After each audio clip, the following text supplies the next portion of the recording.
शांति। आज का प्रातः क्लास है 12/6/62। रिकॉर्ड चला है, ले लो दुआएं माँ बाप की।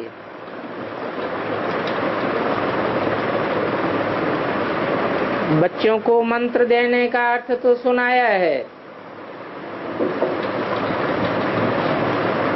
मन मना भव का मंत्र है।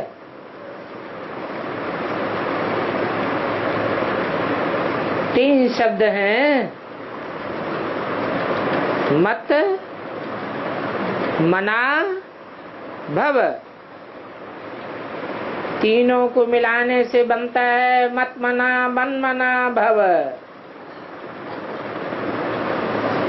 अर्थात मेरे मन में समा जा।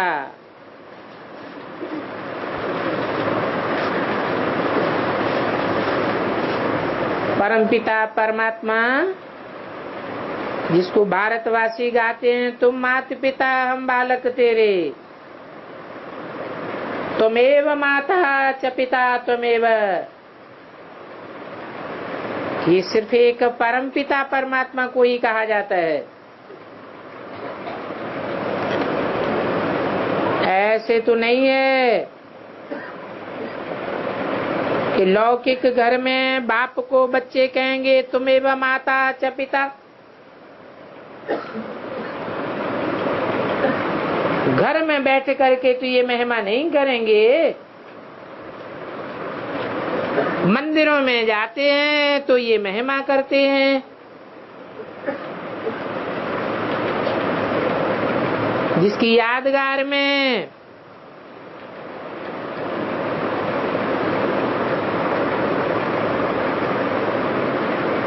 मंदिर यादगार है ना,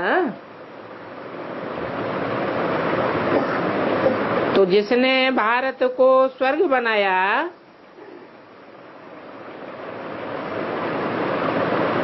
उनसे भारत को 21 जन्मों के लिए सुख मिला। पहले पहले नयों को भी अच्छी रीति समझाना है कि सुख का सागर सुखदाता बाप कौन है।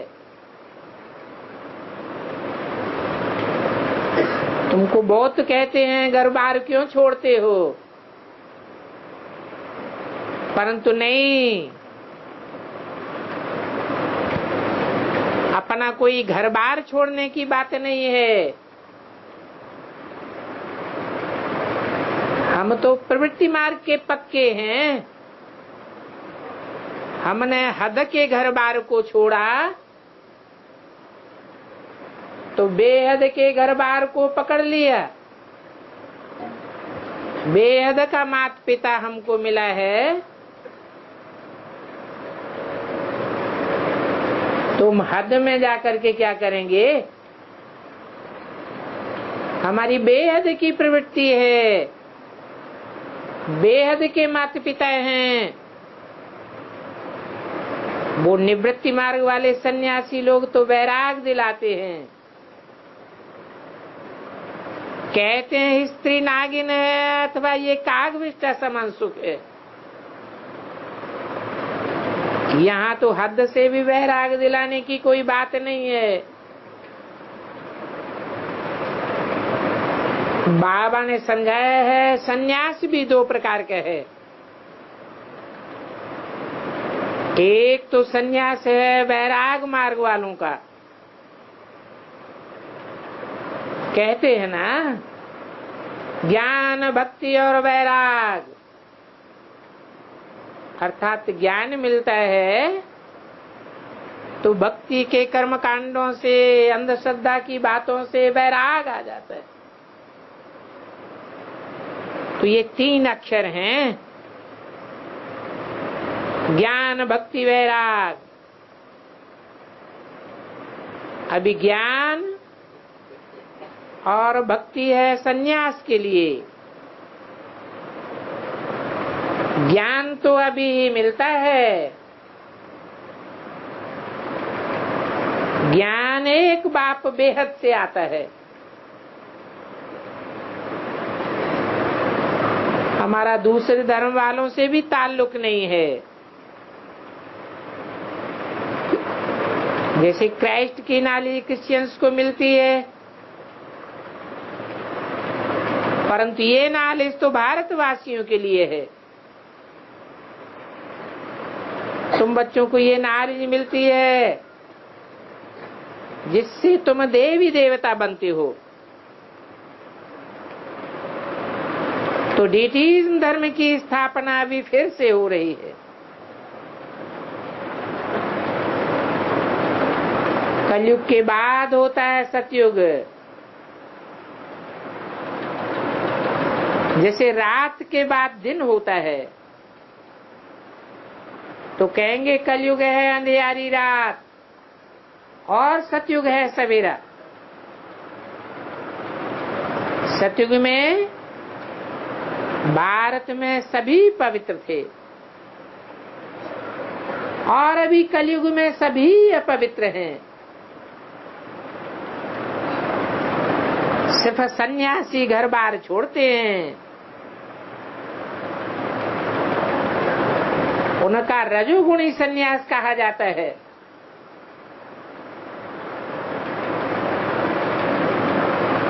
तन से त्याग करते हैं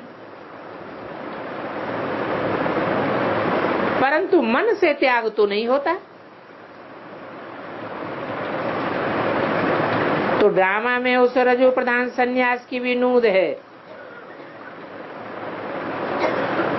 शंकराचार्य के द्वारा उस सन्यास धर्म की स्थापना होती है, फिर बाद में उनकी वृद्धि होती जाती है।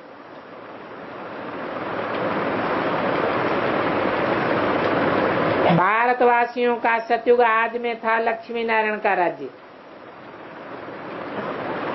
और कलयुग अंत में है विकारी रावण राज्य।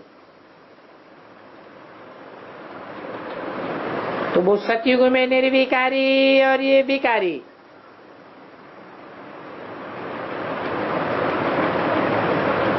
विकारियों में भी फिर सन्यासी निर्विकारी बनते हैं।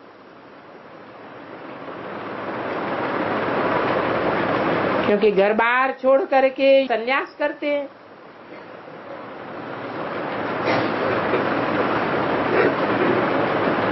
वो है ही सन्यासियों के लिए।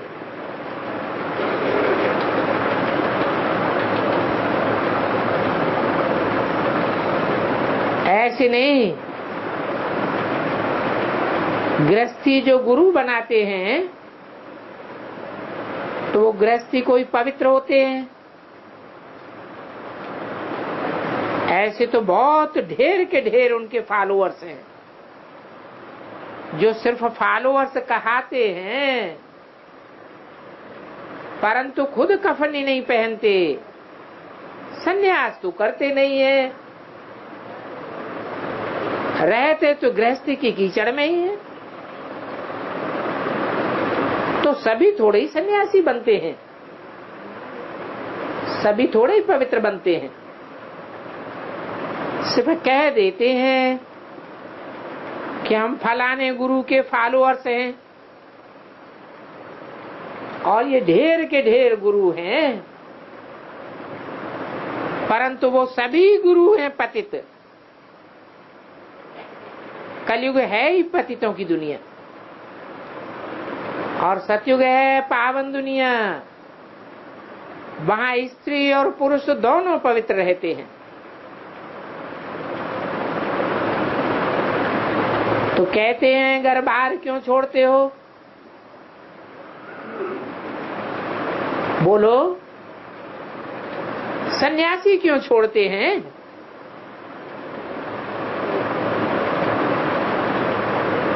वो तो सिर्फ तन से पवित्र बनते हैं, मन था तो फिर भी बुद्धि योग उसी में लटका रहता है।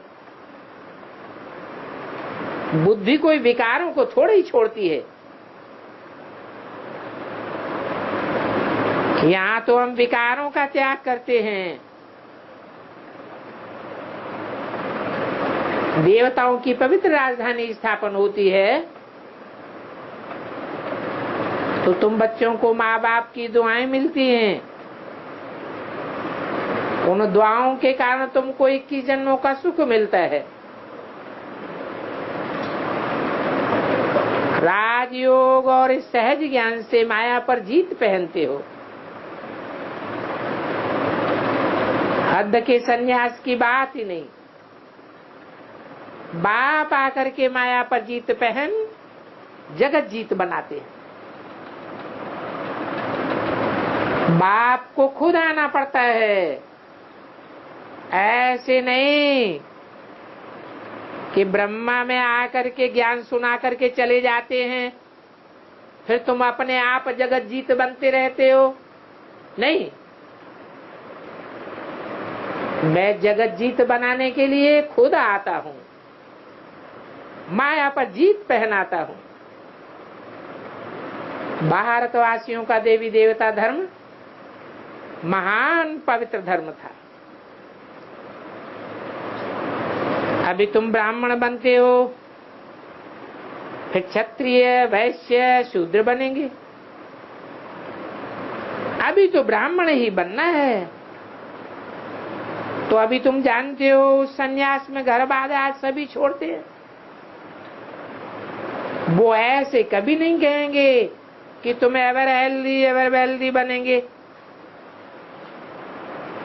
यहाँ तो कहा जाता है इस बेहद के सन्यास से तुम एवर हेल्दी और एवर वेल्दी बनेंगे।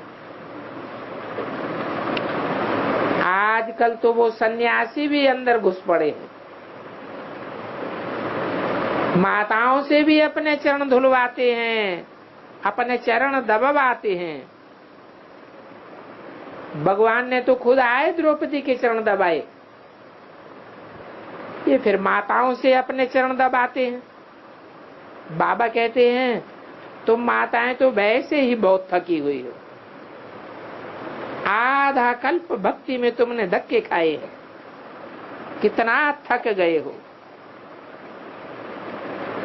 उन सन्यासियों का तो है रजो प्रधान सन्यास, और तुम्हारा तो है सतो प्रधान सन्यास।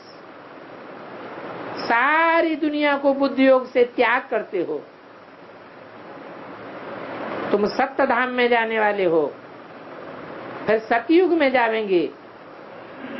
सतयुग में भी वहां तुम महान पवित्र कितने निरोगी थे, वहां कभी भी बीमारी नहीं होती।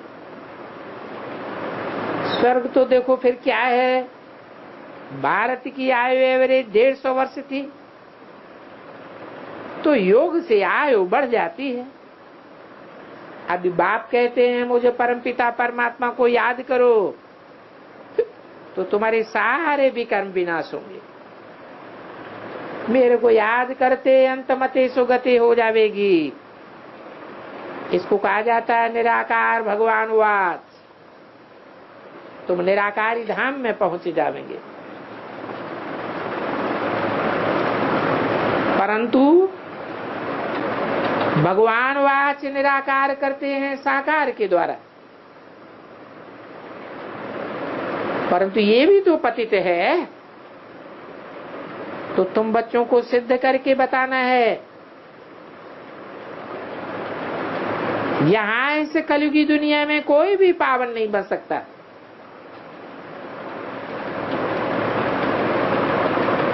गंगा स्नान करने की क्या दरकार है, खुद ही पतित हैं, फिर किसको गति सदगति कैसे दे सकते हैं। सतयुग में तो सारा भारत सदगति में था, अभी भारत दुर्गति में है। सतयुग में भारत माला माल था, गृहस्थ आश्रम था, धर्म महान था, पवित्र था। अभी तो एक दो के ऊपर काम कटारी चलाते रहते। 12 जून 62 की वाणी का दूसरा पेज। तो लौकिक माँ बाप कोई दुआएं नहीं देते हैं, वो तो और ही श्राप देते हैं। कहते हैं पुत्रवान भव, पुत्र भी बिच्छू टिंडन पैदा हो पड़ते हैं। कहते हैं आयुष्मान भव, परंतु आयु तो और ही घटती जाती है। अल्पकाल क्षण भंगुर सुख के लिए 2 पैसे वर्षे में देते हैं, बेहद का बाप तो देखो क्या वर्षे में दे रहे हैं। 21 जन्मों के लिए सूर्यवंशी चंद्रवंशी राजधानी तुमको मिल जाती है। आए तुम यहाँ वो संगम युग पर। ये संगम युग में ब्राह्मण कुल बहुत छोटा कुल है। दिखाते हैं कि आयरन एज पहाड़ को गोल्डन एज पहाड़ बनाया।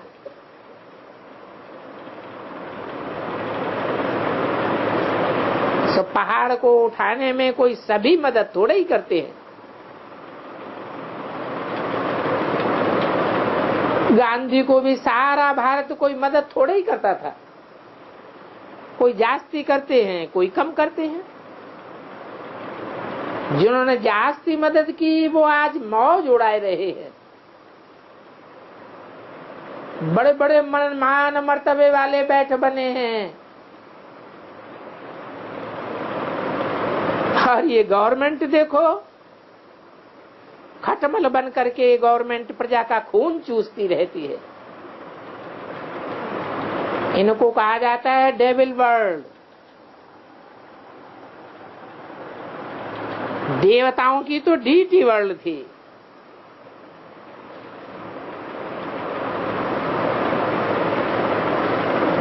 ये डेविल वर्ल्ड की स्थापना में गांधी जी ने कितना काम किया। वो तो हद का गांधी था। ये देखो कितनी बड़ी हॉस्पिटल है जिससे बाबा 21 जन्मों के लिए एवर हेल्दी वेल्दी बनाए देते हैं। रूह को इंजेक्शन लगाते हैं। बेहद का डॉक्टर है ना। बाबा ने माताओं को कलश दिया है। तुम सभी की आत्माओं को इंजेक्शन लगाओ तो ये बड़ी से बड़ी हॉस्पिटल भी ठहरी, जिस हॉस्पिटल में तुम एवर हेल्दी बन जाते हो। बाकी सभी अल्पकाल के सुख के लिए। बाकी तुमको ऐसा योग सिखाते हैं जिससे तुम एवर वेल्दी और हेल्दी दोनों बन जाते हो। बाबा तुमको ऐसा योग सिखाते हैं, तुम 21 जन्मों के लिए निरोगी बन जाते हो। ये राजयोग परमपिता परमात्मा के सिवाय कोई भी नहीं सिखा सकता। गीता को खंडन करने से सर्वव्यापी का ज्ञान निकल आया है। नहीं तो गीता में बीज और झाड़ का सारा राज है। इस मनुष्य सृष्टि रूपी बीज का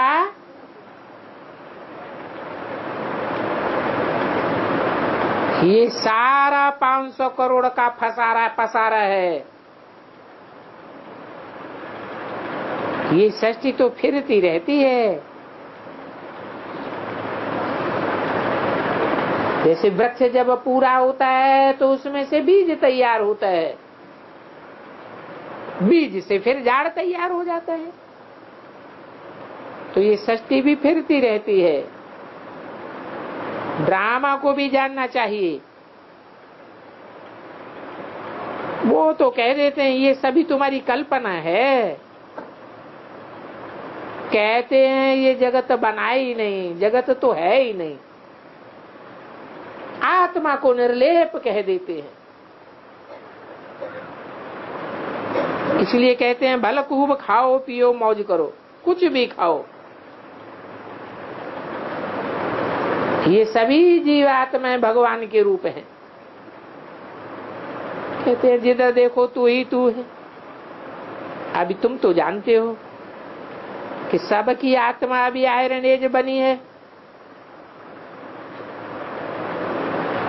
ये सारा सच खंड झूठ खंड बन गया। तो आत्मा ही अभी तो डायरनेज है, आत्मा ही शुद्ध है और अशुद्ध संस्कार भरती है। तो बाबा समझाते हैं कि तुम इन कानों से सुनते हो, आंखों से देखते हो। बाबा भी कहते हैं मैं इस मुख से सुनता, मैं उस मुख से तुमको समझाता हूँ, सुनाता हूँ, तुम भी इन कानों से सुनते हो, और मैं तुम्हारा ओबीडिएंट सर्वेंट हूँ, तुमको वापस ले जाने के लिए आया हूँ। अभी संगम युग में सैंपलिंग लगाते हैं दैवी झाड़ की, उस सैंपलिंग में उस धर्म की स्थापना करते हैं जो प्रायः लोप हो गया है। ये वर्णों का चक्र भी तुम जानते हो, ब्राह्मण सुदेवता, फिर क्षत्रिय, वैश्य, शूद्र, हम चक्कर लगाते रहते हैं।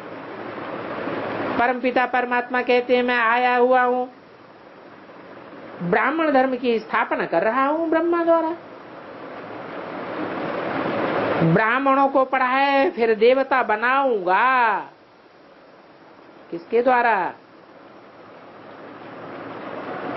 ये वाणी कब की है?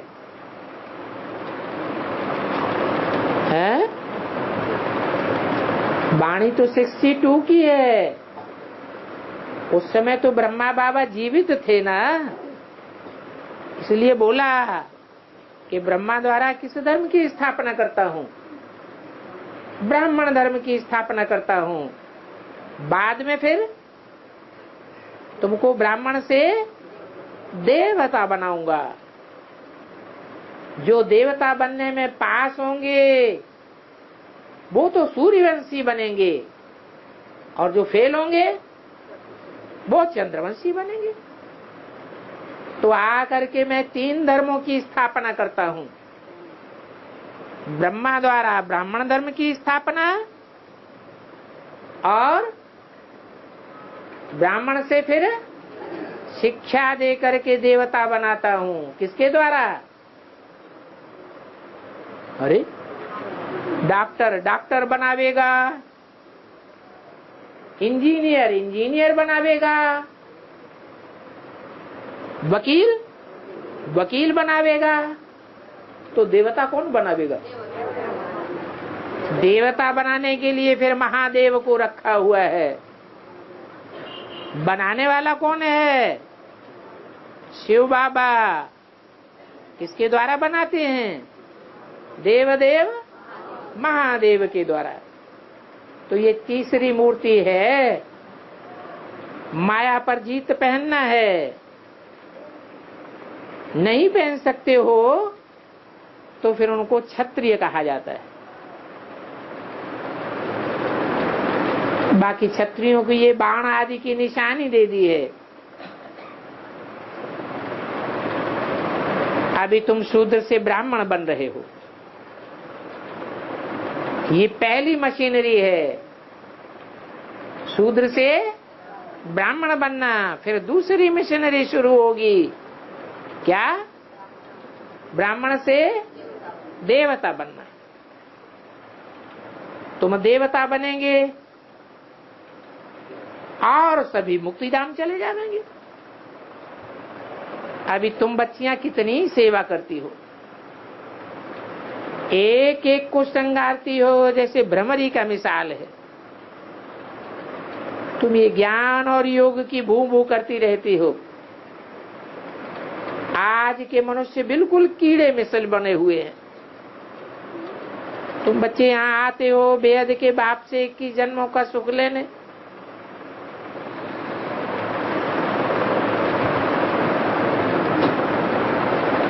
मित्र संबंधियों आदि को भी तुम राय देते हो कि बाप से आकर के 21 जन्मों का वर्षा ले लो।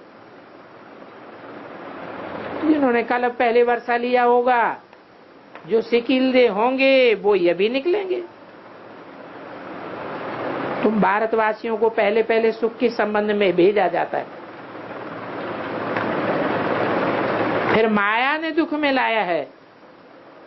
अभी तुमको माया से लिबरेट कर शांति धाम में ले जाऊंगा, फिर सुख के संबंध में भेज दूंगा। बल हम कितने भी शास्त्र पढ़े हैं, याद भी हैं, भूल तो नहीं सकते हैं, लेकिन अभी बाबा कहते हैं इन शास्त्रों में भूसा भरा हुआ है। जैसे भूसे में से दाना निकालते हैं, ऐसे बाप आकर के इस भूसे में से सच्चाई निकालते हैं, शास्त्रों का सार आकर के बतलाते हैं। तो भल तुमने शास्त्र बहुत पढ़े हैं, परंतु फिर भी कहता हूं, मैं जो तुमको सुनाता हूं सो सुनो। इन शास्त्रों में सभी झूठ ही झूठ है। इन शास्त्रों ने भारत का नाम ही बदनाम कर दिया है। भारत को ही सचखंड बहिष्ठ इंद्रप्रस्थ कहते थे। कोई को भी पता नहीं है कि आज से 5000 वर्ष पहले सतयुग था। अभी ये तुम्हारी मशीनरी बाहर भी जाएगी, तुम कम खर्च वाला नशी बन जावेंगे। ये तुम्हारी यूनिवर्सिटी कितनी बड़ी यूनिवर्सिटी है, परंतु इसमें खर्चा कुछ भी नहीं है। हमको इसे कुछ लेते भी नहीं है, सिर्फ कहते हैं हमको 3 पैर पृथ्वी के दो, तुम नर को नारायण और नारी को लक्ष्मी 21 जन्मों के लिए सदा सुखी बनाए दूंगा। ये है गॉड फादर की मशीनरी, हेवन स्थापन करने के लिए। ये कल पहले भी तुमने पार्ट बजाया है, तो वो ही रिपीट हो रहा है। दिखलाते हैं कि असुर हारे और पांडवों की विजय हुई। असुरों की बड़ी भारी सेना थी और पांडव तो बहुत थोड़े थे। 12/6/62 की वाणी का 3रा पेज। अभी तुम्हारे हाथ में तो देखो कुछ भी नहीं है, परंतु यहाँ कोई खर्चा भी नहीं है। तुम कम खर्च वाला नशी बनते हो। सिर्फ बीज और झाड़ को जानना है। ये मनुष्य सृष्टि रूपी झाड़ है, 500-700 करोड़ पत्ते हैं। उन पत्तों में से ढूंढना है कि बीज कौन सा है, कैसे ये झाड़ उत्पन्न होकर के वृद्धि को पाता है। अभी तो सारा झाड़ जर्जरीभूत है।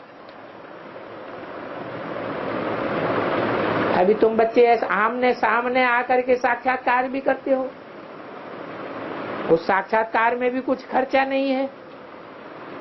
मनुष्य कितने कॉलेज अस्पताल आदि खोलते हैं, कितना खर्चा करते हैं, वो समझते हैं ये भी दान है। परंतु असली दान तो ये है, वो दान है अल्पकाल का सुख लेने के लिए। एक जन्म में दान करते हैं तो अगले जन्म में प्राप्ति करते हैं। बरोबर अल्पकाल का सुख देने के लिए कुछ भी करते हैं तो दूसरे जन्म में अल्पकाल का सुख मिल जाता है। अभी तो ये दुनिया ही खलास होती है। ये हॉस्पिटल कॉलेज आदि कुछ भी बनावेंगे, वो सब टूट फूट जाएंगे, प्राप्ति तो कुछ भी नहीं होगी। अभी बाप आकर बड़े से बड़ी कॉलेज या यूनिवर्सिटी खोल रहे हैं, ये खुली हुई है जहां नर से तुम नारायण बनते हो। गीता में है, इस ज्ञान से तुम राजाओं का राजा बनेंगे। ये है ही राजयोग, राजाई प्राप्त कराने का योग है। और वो होता है बैरिस्टरी योग, इंजीनियर योग। बैरिस्टर बनते हैं, इंजीनियर बनते हैं अल्पकाल के लिए, एक जन्म के लिए। ये है राजयोग, पढ़ाने वाला है परमपिता परमात्मा। जन्म जन्मांतर के लिए तुम राजा बनते हो, तो कितनी सहज बातें हैं। अभी तो सब माया रावण की जेल में, इनको लिबरेट तो एक परमपिता परमात्मा ही कर सकता है, जो पतित पावन गाया हुआ है। वो कहते हैं मन मना भव, तुमको वाणी से परे जाना है। मैं अभी गाइड बन करके आया हूं, बताता हूं कि उन कॉलेज हॉस्पिटल में तो अल्पकाल का सुख है, और इसमें तो 21 जन्मों का सुख तुमको शुरुआत से लेकर के अंत तक मिलता है, जब तक नई दुनिया रहती है। तो देखो उस नई दुनिया में और इसकी कलयुगी पुरानी दुनिया में रात दिन का फर्क है। तुम बच्चे वामन अवतार गाए हुए हो, 3 पैर पृथ्वी के लेते हो ना। योग बल से सृष्टि का राजभाग प्राप्त होता है, तो बाहुबल से अल्पकाल तुम तो सृष्टि के मालिक बन जाते हो। सृष्टि का मालिक देवताओं की सिवाय कोई बन नहीं सकता है। ला नहीं कहता कि बाहुबल से कोई सारी सृष्टि का मालिक बन सके, हिटलर हो या नेपोलियन। अभी तो गाया हुआ है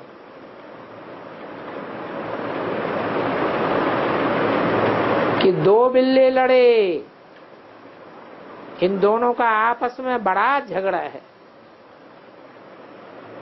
फिर आखिरी भारत को दे देते हैं। ये वो ही कौरव और पांडव हैं। ये बातें समझने की हैं।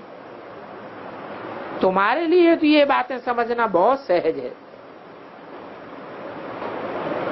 क्योंकि तुम हो भारतवासी,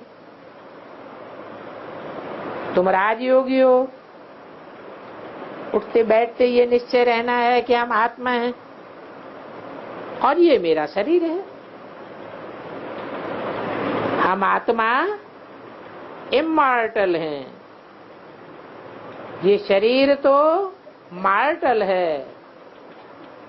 शरीर मरता है, आत्मा तो मरती नहीं। बाप कहते हैं अभी तुमको मेरे पास आना है,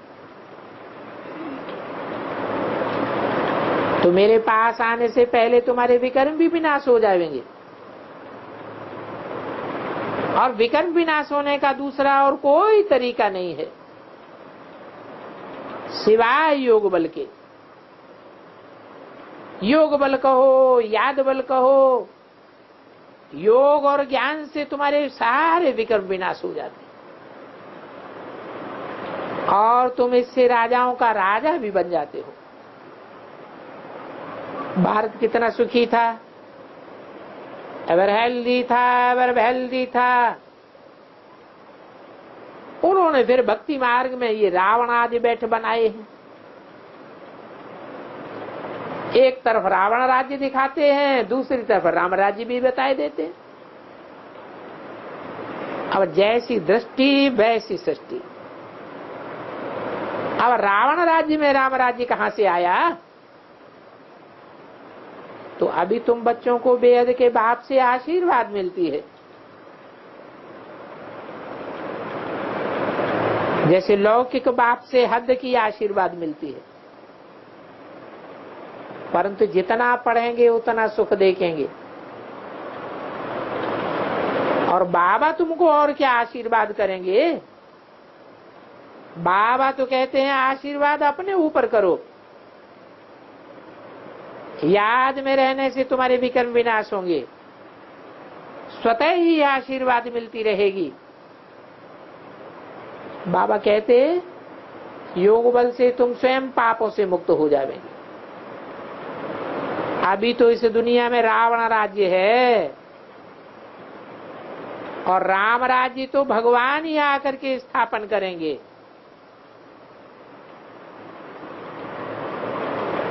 ये पतित मनुष्य रावण राज्य खलास करके राम राज्य स्थापन करेंगे क्या? वो तथाकथित ब्राह्मण या ब्रह्मा कुमार कुमारियां क्या समझते हैं? वो समझते हैं कि ब्रह्मा द्वारा शिव बाबा आकर के हमको ज्ञान सुना के चला गया, अब हम राम राज्य स्थापन करेंगे और रावण राज्य का विनाश करेंगे। बाप तो कहते हैं इस नरक में सभी नरकवासी बैठे। नरकवासियों का विनाश कैसे करेंगे? स्वर्ग में तो सभी स्वर्गवासी होंगे। तुम पुनर्जन्म स्वर्ग में ही लेंगे, नरक में मरेंगे तो नरक में जन्म लेंगे। इनका तो नाम ही है रौरव नरक। रौरव नरक में शरीर छोड़ेंगे तो अंतमति सुगति हो जाएगी। रौरव नरक क्यों कहा जाता है?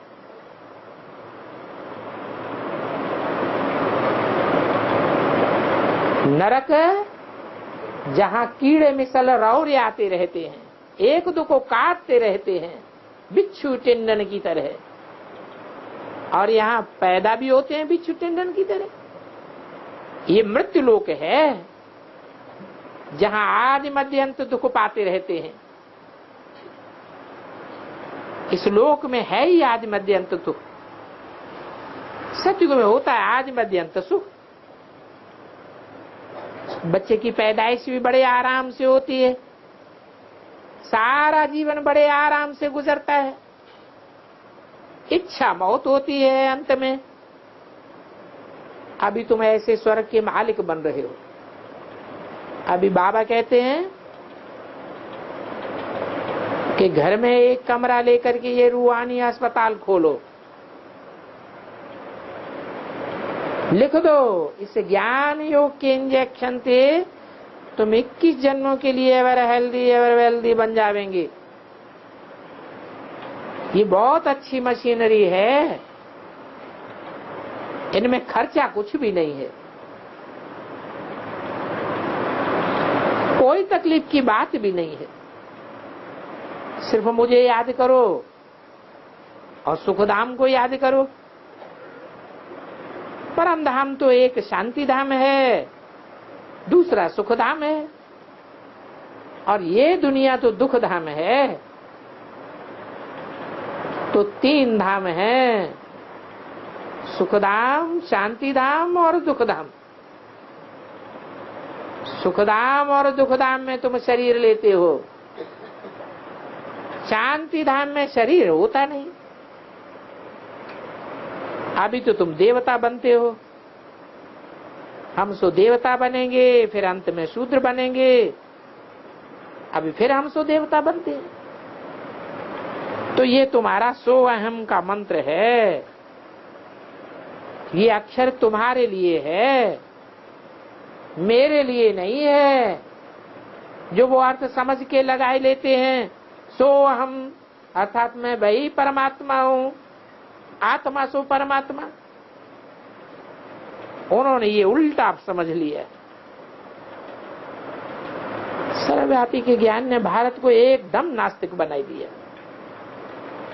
नास्तिक बनना अर्थात निर्धन का बनना। आज तो सभी दुनिया में निर्धन के नास्तिक हैं, एक भी आस्तिक नहीं है। और आस्था रखेंगे भी किस पर? अगर भगवान सर्वव्यापी है तो सर्व के ऊपर आस्था रखेंगे क्या? आस्तिक बनाने वाला भी बाबा है, उनसे ही सुख घनेरे मिलते हैं। तुम कह सकते हो अभी हम नरक को स्वर्ग बनाते हैं, इस कलयुगी दुनिया को तो कोई भी स्वर्ग नहीं कह सकता। अच्छा, ओम शांति।